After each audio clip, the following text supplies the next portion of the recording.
o ministro do Meio Ambiente e diretor da Agência de Proteção Ambiental da Libéria, Emmanuel Urey Yarkpawolo.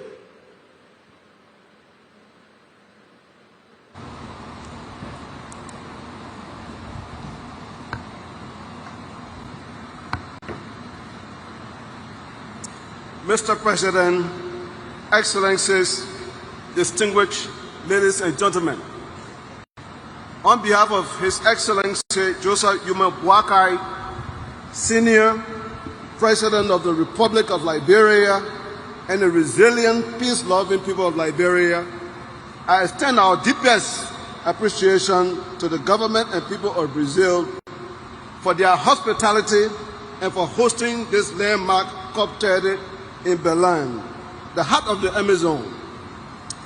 Brazil's leadership in forest stewardship serves as a global example of how nations rich in natural capital can also lead in climate diplomacy and environmental justice.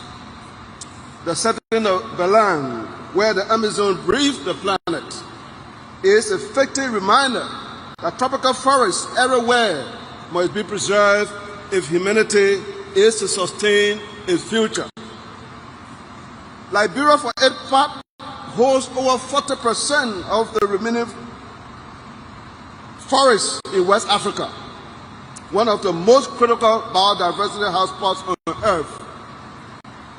The forests are not merely national treasures, they are global lungs, capturing carbon, regulating rainfall, and supporting food and water security across the sub-region.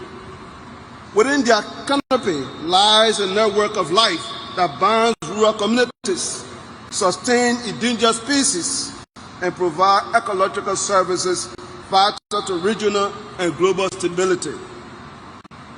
The protection of these forests is therefore not merely the Liberian responsibility, it is a global imperative.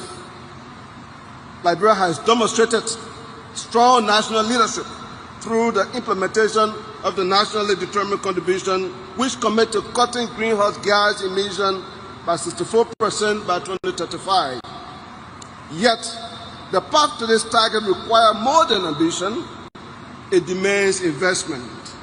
The gap between our vision and available climate finance remains wide, threatening progress we have made towards adaptation, renewable energy, and sustainable livelihood. That is why we strongly support innovative financing mechanisms such as the Tropical Forest Forever Facility. The TFFF provides a sustainable performance-based mechanism to reward countries that conserve and sustainably manage their forests. For Liberia, this initiative represents hope that our commitment to conservation will be met with predictable financial support, enabling us to invest in green jobs, community development, and resilient landscapes. Through our support for the TFFF, Liberia stands ready to demonstrate that protecting nature and pursuing development can advance hand in hand when the right financial framework exists. Our national development framework, the arrest agenda for inclusive development, encompassing agriculture, rule of law, education, sanitation, and tourism, ensure that climate action contributes directly to people's lives. This is climate justice in practice. Liberian national carbon market policy for a guarantee that benefits from carbon trade are shared equitably with indigenous people and local communities, ensuring fairness, transparency, and sustainability at the heart of our climate governance. Excellencies, as we gather here in Berlin, let us not forget why we are here.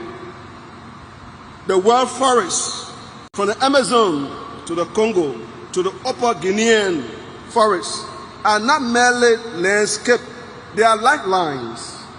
We must move beyond pledges and act with urgency and solidarity. The Paris Agreement must now be fully implemented, not in spirit, but in financing, technology, and capacity support to empower countries like Liberia to meet their commitment. Let COP30 be the turning point, where promises become progress, where nations act together to ensure a climate safe for the future and for all.